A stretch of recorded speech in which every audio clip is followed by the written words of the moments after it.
بنی اسرائیل 40 سال تک وادی تیہ میں سرگرداں رہے، یہاں تک کہ ہارون علیہ السلام اور پھر موسیٰ علیہ السلام کی وفات ہو گئی۔ ان کے بعد بنی اسرائیل کی باغ ڈور یوشع بن نون علیہ السلام نے تھام لی۔ آپ یوسف علیہ السلام کی اولاد میں سے تھے۔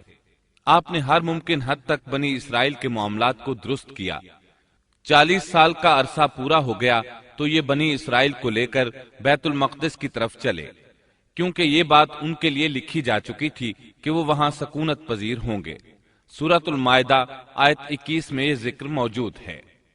يا قوم ادخلوا الأرض المقدسة التي كتب الله لكم۔ اے میری قوم، اس مقدس زمین میں داخل ہو جاؤ جو اللہ نے تمہارے نام لکھ دی ہے۔ مقصد یہی تھا کہ ایلیا شہر ان کا مسکن بنے اور وہ اس میں حکومت کریں۔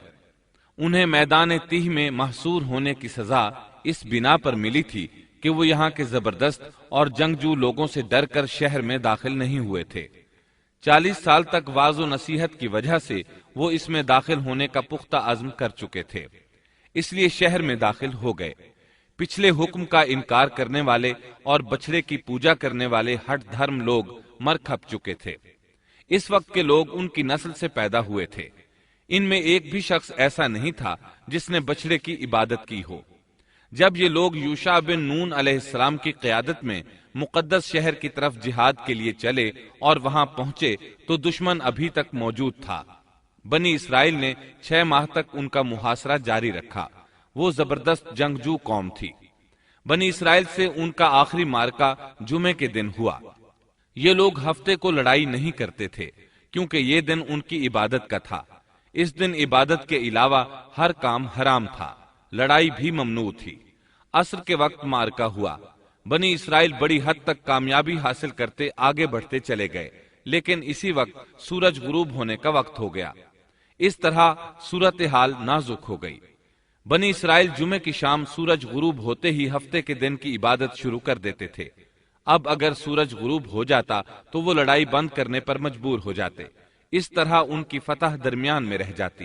اس موقع پر یوشع بن نون علیہ السلام نے سورج کی طرف دیکھا اور بولے، إنك مأمورة وأنا مأمور۔ تو بھی اللہ کی طرف سے مقرر کردہ ہے اور میں بھی اللہ کی طرف سے مقرر کردہ ہوں۔ یعنی ہم دونوں ہی اللہ تعالیٰ کی مخلوقات میں سے ہیں اور اللہ کے حکم کے پابند ہیں۔ پھر آپ نے یہ دعا کی، اللہم احبسها علینا۔ اے اللہ، اسے ہمارے اوپر روک دے۔ رسول اکرم صلی اللہ علیہ وسلم کا فرمان امام احمد رحمت اللہ علیہ نے بیان کیا ہے۔ آپ صلی اللہ علیہ وسلم فرماتے ہیں، ان الشمس لم تحبس على بشر الا ليوشع ليالي سار الى بیت المقدس۔ سورج کسی بشر کے لیے نہیں روکا گیا سوائے یوشع بن نون کے۔ جبکہ انہوں نے بیت المقدس کی طرف سفر شروع کیا تو ان دنوں میں یہ واقعہ رونما ہوا۔ سورج کا اسی جگہ رک جانا اللہ تعالیٰ کا ایک عظیم معجزہ تھا۔ سورج اس وقت تک رکا رہا جب تک کہ فتح حاصل نہ ہو گئی اور وہ بیت المقدس میں داخل نہ ہوئے۔ یوشع علیہ السلام نے انہیں حکم دیا کہ رکوع کی حالت میں دروازے سے گزرو اور زبان سے کہو حتتن، اے اللہ ہمارے گناہ معاف فرما دے۔ مطلب یہ تھا کہ گزشتہ سالوں میں ہم سے جو غلطیاں ہوئیں ان سے ہمیں پاک فرما۔ اللہ تعالیٰ سورۃ البقرہ آیت 58 میں فرماتے ہیں، وَإِذْ قُلْنَا ادْخُلُوا هَٰذِهِ الْقَرْيَةَ فَكُلُوا مِنْهَا حَيْثُ شِئْتُمْ رَغَدًا وَادْخُلُوا الْبَابَ سُجَّدًا وَقُولُوا حِطَّةٌ نَغْفِرْ لَكُمْ خَطَايَاكُمْ وَسَنَزِيدُ الْمُحْسِنِينَ۔ اور اس وقت کو یاد کرو جب ہم نے تم سے کہا کہ اس بستی میں داخل ہو جاؤ اور جو کچھ جہاں کہیں سے چاہو با فراغت کھاؤ پیو اور دروازے میں سجدے کرتے ہوئے گزرو اور زبان سے حتتن کہو، ہم تمہاری خطائیں معاف کر دیں گے اور نیکی کرنے والوں کو اور زیادہ عطا کریں گے۔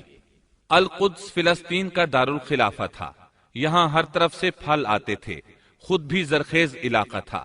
اللہ تعالیٰ نے فرمایا جو جی چاہتا ہے کھاؤ پیو۔ جب اس نئی نسل کو یہ حکم ملا تو اپنے آباء و اجداد کی طرح انہوں نے بھی نافرمانی شروع کر دی۔ ان کے دلوں میں ایمان تو تھا لیکن مضبوط نہیں تھا، اسی وجہ سے وہ یوشع علیہ السلام کے ساتھ مذاق کرنے لگے اور ہتتن کی بجائے ہنتتن فی شعرتن کہنا شروع کر دیا۔ اس کا مطلب ہے گندم اپنی بالی کے اندر، اور بغیر سجدہ کیے اندر داخل ہو گئے۔ اس بارے میں اللہ تعالیٰ سورۃ البقرہ آیت 59 میں فرماتے ہیں فبدل الذين ظلموا قولا غير الذي قيل لهم، ان ظالموں نے اس بات کو جو ان سے کہی گئی تھی بدل ڈالا۔ اس بات سے ان کی ہٹ دھرمی اور سرکشی کا بخوبی اندازہ لگایا جا سکتا ہے، اور اس بات کا بھی اندازہ لگایا جا سکتا ہے کہ احکام الہی کے ساتھ استہزاء و مذاق ان کے لیے معمولی حیثیت رکھتا تھا۔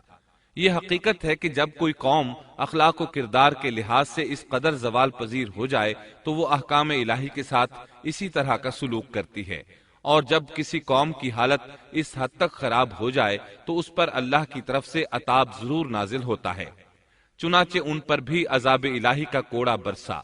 اللہ تعالیٰ سورۃ البقرہ آیت 59 میں فرماتے ہیں فَأَنزَلْنَا عَلَى الَّذِينَ ظَلَمُوا رِجْزًا مِّنَ السَّمَاءِ بِمَا كَانُوا يَفْسُقُونَ، ہم نے بھی ان ظالموں پر ان کے فسق اور نافرمانی کی وجہ سے آسمانی عذاب نازل کیا۔ ان لوگوں نے اپنی ہٹ دھرمی کی وجہ سے اللہ کے احکامات میں تبدیلی کی، اس طرح آیات الہیہ میں تحریف کا دروازہ کھلا، اور یہ لوگ تورات اور کلام الہی میں تبدیلیاں کرنے لگے۔ بنی اسرائیل میں یہ سلسلہ اس وقت سے شروع ہوا، نتیجہ یہ کہ ان پر عذاب نازل ہوا۔ صحیح مسلم میں نبی کریم صلی اللہ علیہ وسلم کا ارشاد گرامی ہے الطاعون رجز او عذاب ارسل على بني اسرائیل او على من كان قبلكم، طاعون ایک عذاب ہے جو بنی اسرائیل پر یا تم سے پہلے کسی امت پر بھیجا گیا۔ چنانچہ بنی اسرائیل پر عذاب نازل ہو گیا، اس کی وجہ سے ایک ہی دن میں 20,000 افراد لقمہ اجل بن گئے۔ یہ دیکھ کر وہ اللہ سے پناہ مانگنے لگے۔ کس قدر عجیب لوگ تھے، اللہ کی آیات کو مذاق کا نشانہ بنایا، کلام الہی میں تحریف کی، اس کے نتیجے میں طاعون نے دبوچ لیا تو معافیہ مانگنے لگے۔ بہرحال اس طرح ان کی زندگی فلسطین میں شروع ہوئی۔ ان پر کچھ حاکم حکومت کرتے رہے تاکہ ان کے دنیاوی معاملات سلجھ جائیں۔ انبیاء کرام ان کے دینی معاملات میں تربیت کرتے رہے۔ ان کا دین بادشاہت سے جدا تھا، دین علیحدہ ہو گیا اور حکومت علیحدہ ہو گئی۔ حکومت اور اقتدار یعقوب علیہ السلام کے بیٹے یہودا کی اولاد میں تھا، اور نبوت یعقوب علیہ السلام کے بیٹے لاوا کی اولاد میں تھی۔ انبیاء کرام رشد و ہدایت کا کام کرتے رہے، ان سے مشاورت بھی رہی، لیکن دنیاوی معاملات کی باغ ڈور صرف بادشاہوں کے ہاتھ میں تھی۔ حکومت اور نبوت کی یہ جدائی یوشع علیہ السلام کی وفات کے بعد ہوئی۔ آپ نے 127 برس کی عمر پائی۔ یوشع علیہ السلام جب تک زندہ رہے وہ ان کے بادشاہ بھی رہے اور وہ نبوت سے بھی سرفراز تھے۔ یوشع علیہ السلام کی وفات موسیٰ علیہ السلام کی وفات کے 27 سال بعد ہوئی۔